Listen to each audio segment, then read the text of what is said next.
Good morning, नमस्कार, सत श्री अकाल। मैं हूं आपका दोस्त एंड होस्ट उदय मौर्य और आप सुन रहे हैं आपका पसंदीदा कार्यक्रम दिल की धड़कन। तो दोस्तों, दिल की धड़कन में मैंने आपसे वादा किया था कि मैं सुनाऊंगा अपनी कहानी अपनी जुबानी।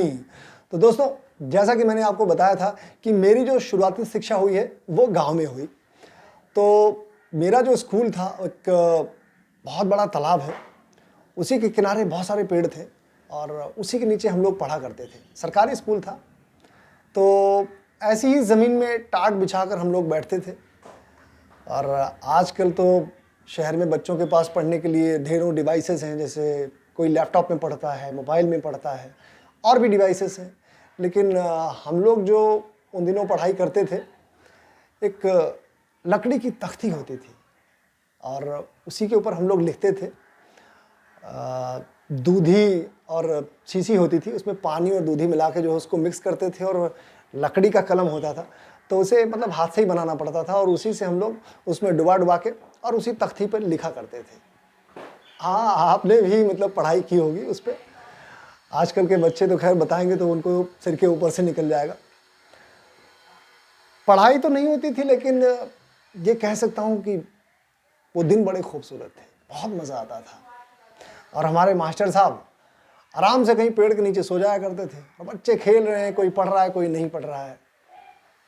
लेकिन ये है कि मस्ती बहुत थी, मज़ा बहुत था। आपसे बातें करते करते मुझे वो विजुअल्स मेरे दिमाग में आ गए और जगजीत साहब का मुझे एक गज़ल याद आ गया, जैसे कि आप सबने भी सुना होगा।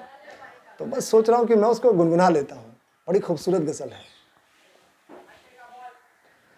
ये दौलत भी ले लो, ये शोहरत भी ले लो, ये दौलत भी ले लो, ये शोहरत भी ले लो, भले छीन लो मुझसे मेरी जवानी, मगर मुझको लौटा दो बचपन का सावन, वो कागज़ की कश्ती, वो बारिश का पानी।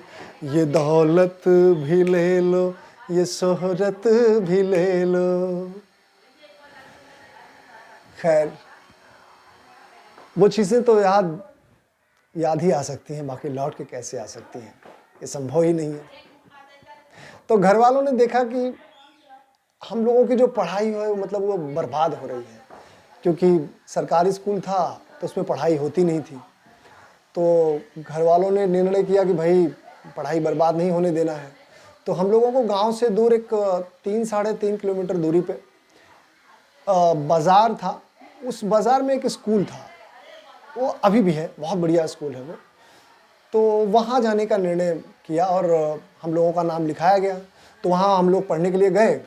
तो मास्टर साहब ने जब हमारा इंटरव्यू लिया, तो इंटरव्यू लेने के बाद बोले, भाई इनका नाम तो हम पहली में लिखेंगे, जबकि गांव से मैं तीसरी पढ़ के आया था। तो घर वालों ने कहा, भाई ये तो तीसरी पास करके आए हैं। तो मास्टर जी ने बोला, भाई पास करके आए हैं ना, लेकिन हमारे हिसाब से तो ये पहली में पढ़ेंगे अब, यानी शुरू से पढ़ना पड़ेगा। तो घर वाले थोड़े से नाराज़ हुए। तो मास्टर साहब बोले, देखिए आप कहें तो मैं चौथी में भी कर दूं, लेकिन कोई फ़ायदा नहीं होगा। तो अच्छा तो ये होगा कि इनको पढ़ने दीजिए, और जैसे जैसे लगेगा कि बच्चा तेज़ हो रहा है, हम इसका नाम दूसरी में कर देंगे, तीसरी में कर देंगे, या फिर चौथी में भी कर सकते हैं। तो ऐसा करके पढ़ाई शुरू हो गई और ईश्वरीय कृपा रही और कुछ मेरी मेहनत, और सच कहूँ तो डर। जी हाँ, डर। अब गांव का जो स्कूल था उसमें मास्टर जी का कोई डर नहीं था, ना वो पढ़ाते थे और ना ही बच्चों को डराते थे, तो बच्चे भी नहीं पढ़ते थे। तो अभी ये हुआ कि जो ये बाजार वाला स्कूल था, इसमें मास्टर साहब बहुत कड़क थे। मतलब ये समझ लीजिए कि अगर वो ग्राउंड में दिखाई पड़ गए ना, तो बच्चे जहां हैं वैसे ही एकदम अटेंशन, सब एकदम सुन्न होके खड़े हो जाते थे, इतना डर था उनका। तो उस डर में वो जो कुछ पढ़ाते थे, हम ना चाहते हुए भी मतलब पढ़ना ही पड़ता था, और नहीं पढ़ोगे तो भैया जो सुताई होगी ना, याद कर लो कि हाथ लाल, पीठ लाल, और जाने क्या क्या लाल हो जाएगा। आज उन दिनों को सोच के हंसी आ रही है, लेकिन सच कहूँ कि आज मैं जो कुछ भी थोड़ा बहुत पढ़ना लिखना जानता हूँ, वो उन्हीं मास्टर साहब की देन है। तो उस डर से जो है मास्टर साहब ने मुझे धीरे धीरे पहली से दूसरी, तीसरी, चौथी और पांचवी में कर दिया। पढ़ता रहा और धीरे धीरे आगे बढ़ता रहा, बड़ा मजा आया। तो इन सब का कंक्लूजन मैंने ये पाया कि इंसान अपनी ज़िंदगी में तभी कुछ सीखता है या तो उसे डर हो या फिर शर्म हो।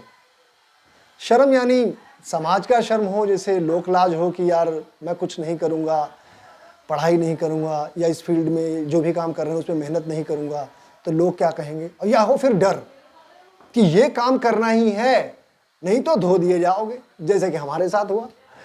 और उस धोने के चक्कर में हम थोड़े बहुत ज्ञानी तो बन गए।